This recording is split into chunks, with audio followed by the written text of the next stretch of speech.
Seigneur, tes mains m'ont créé et formé. Éclaire-moi que je comprenne tes commandements.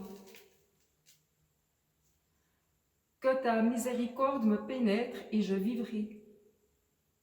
Car ta loi fait mon plaisir. Que mon cœur tout entier soit à ton service.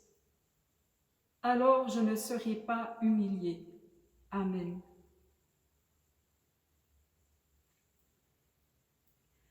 Chers amis, merci d'avoir accepté mon invitation. Je souhaite partager avec vous ce qui m'est arrivé ces derniers temps. Amatrice de romans policiers, j'ai lu avec plaisir le dernier récit de Mark Woltenhauer, Les protégés de Sainte Kinga. C'est le récit d'une prise d'otage commise dans les salines de B, salines que j'ai eu l'occasion de visiter. Vous le savez peut-être, Mark Woltenhauer est un auteur de polar à succès, mais aussi un théologien, et son roman, par la bouche du principal preneur d'otages, fait régulièrement référence à différents textes bibliques qui parlent du sel, dont les versets 50 et 51 du chapitre 9 de l'évangile de Marc. C'est un de ces textes des évangiles qui me hérisse. Ma curiosité m'a poussé à chercher ce qu'il peut nous dire aujourd'hui à travers son intransigeance. Écoutons dans l'évangile de Marc au chapitre 9 les versets 41 à 51. Quiconque vous donnera à boire un verre d'eau en mon nom, parce que vous êtes au Christ, en vérité, je vous le dis, il ne perdra pas sa récompense. Mais si quelqu'un était une occasion de chute pour l'un de ces petits qui ont la foi, il vaudrait mieux pour lui qu'on lui mette autour du cou une meule de moulin et qu'on le jette dans la mer. Si ta main est pour toi une occasion de chute, coupe-la. Mieux vaut pour toi entrer manchot dans la vie que d'avoir les deux mains et d'aller dans la décharge, dans le feu qui ne s'éteint pas. Si ton pied est pour toi une occasion de chute, coupe-le. Mieux vaut pour toi entrer boiteux dans la vie que d'avoir les deux pieds et d'être jeté dans la décharge. Et si ton œil pour toi est une occasion de chute, arrache-le. Mieux vaut pour toi entrer borgne dans le royaume de Dieu que d'avoir deux yeux et d'être jeté dans la décharge où le ver ne meurt pas et où le feu ne s'éteint pas. Car tout homme sera salé de feu. Le sel est une bonne chose, mais si le sel perd sa saveur, avec quoi l'assaisonnerez-vous? Ayez du sel en vous-même et soyez en paix les uns avec les autres.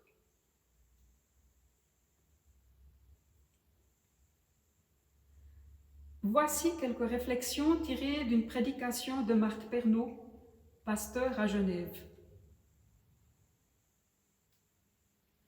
Si l'on appliquait ce texte à la lettre, nous serions tous polyhandicapés.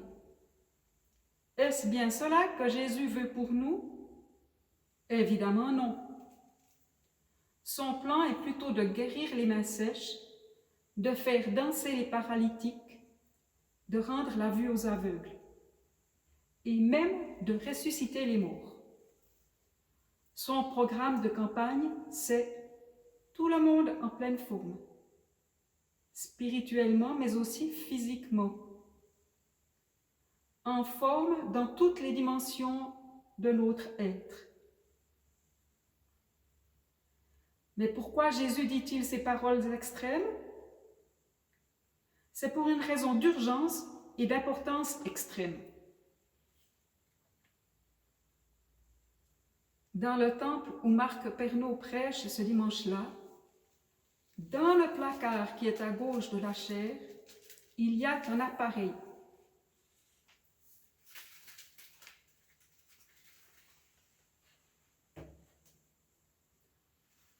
Un appareil qui peut sauver des vies, un défibrillateur. Bizarrement, c'est avec un choc électrique extrêmement fort qu'il est capable de faire repartir un cœur qui se serait bêtement arrêté. La parole de Jésus est comme cela. Oui, il exagère. S'arracher soi-même un œil, une main, un pied, impossible et même absurde. Alors Jésus fait choc, un coup de défibrillateur. Parfois, il parle en parabole pour nous stimuler. Parfois, comme ici, il parle en hyperbole. C'est que Jésus veut nous ressusciter, faire repartir notre cœur, car nous en avons un, fait pour battre et nous faire vivre et aimer. Jésus fait choc. Oui, il exagère. Jésus dit encore cela avec une autre image quand il nous dit « Ayez du sel en vous-même ». Car le sel est un trésor inestimable dans bien des civilisations au cours de l'histoire, surtout quand il n'y avait pas de congélateur. Car le sel a cette propriété miraculeuse de conserver la bonne nourriture en éliminant la pourriture et les microbes. Avoir du sel en nous-mêmes, c'est avoir cette capacité miraculeuse qu'est un amour actif qui valorise et conserve le meilleur et purifie ce qui pourrit la vie. Nous avons la capacité de ne pas nous laisser pourrir par le mal. Jésus soupire de déception.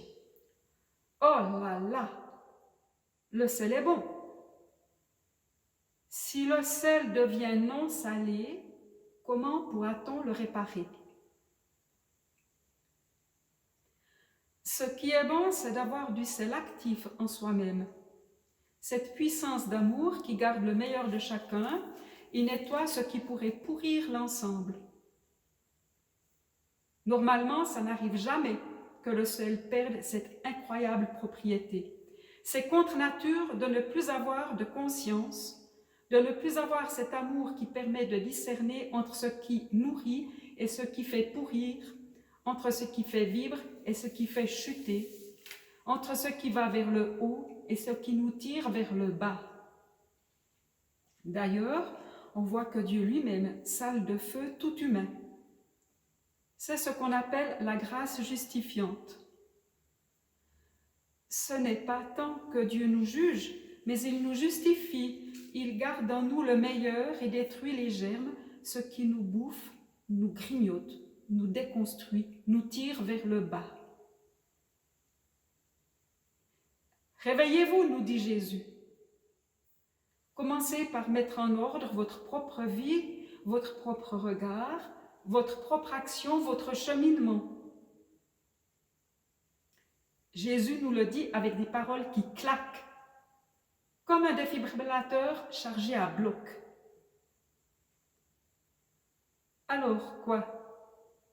Face aux méchants, devrions-nous jouer les chevaliers blancs, les redresseurs de tort à tout bout de champ, dénoncer, blâmer? Ce n'est pas ce que dit Jésus. Le méchant est quelqu'un qui a besoin de ses soins. Une personne indifférente à ce qui est bas est une personne ou une société qui a besoin de ses soins. Quelqu'un qui brûle de fièvre. Un petit en lui souffre. Que propose Jésus? De donner à boire à celui qui est au Christ. Il propose de donner à boire parce que nous sommes au Christ, en équipe avec lui. Et surtout bien veiller sur le moindre petit qui a la foi. Et ce petit qui a la foi, il existe en chacune et en chacun. Même chez l'indifférent dont la conscience est dans le coma. Par allusion, Jésus nous donne des idées sur ce que nous pouvons faire quand notre cœur se sera remis à battre. Donnez un verre d'eau à ce petit qui a la foi. Abreuvez ce qui est christique en chacun. Laissez Dieu saler de feu les autres, mais avoir déjà du sel en nous-mêmes. Mettre en lumière, appeler bon ce qui est bon et seulement ce qui est bon. Veiller sur le meilleur de chacun. Et ainsi soyons en paix les uns avec les autres, qu'ensemble nous nous donnions des occasions de grandir et non de chuter. Amen.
Prions.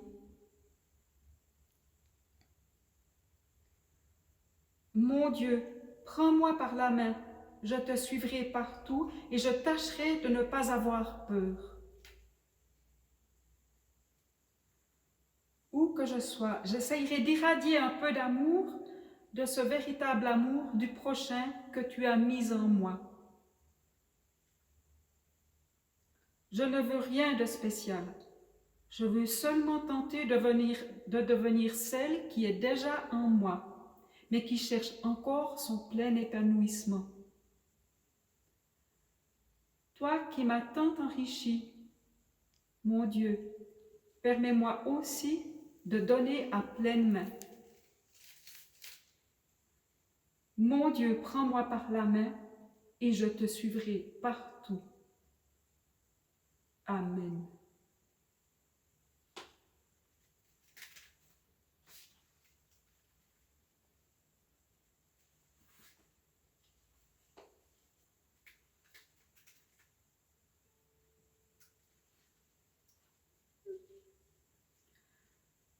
Ô Jésus, tu nous appelles à former un même corps, à rester toujours fidèles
Et ensemble, nous pouvons dire: Notre Père qui es aux cieux, que ton nom soit sanctifié, que ton règne vienne, que ta volonté soit faite sur la terre comme au ciel. Donne-nous aujourd'hui notre pain de ce jour. Pardonne-nous nos offenses, comme nous pardonnons aussi à ceux qui nous ont offensés. Et ne nous laisse pas entrer en tentation, mais délivre-nous du mal. Car c'est à toi qu'appartiennent le règne, la puissance et la gloire, au siècle des siècles. Amen. Recevons la bénédiction de Dieu. Que Dieu le Père fortifie en nous l'être intérieur par son esprit. Qu'il fasse habiter le Christ en nos cœurs par la foi et nous enracine dans l'amour. Amen.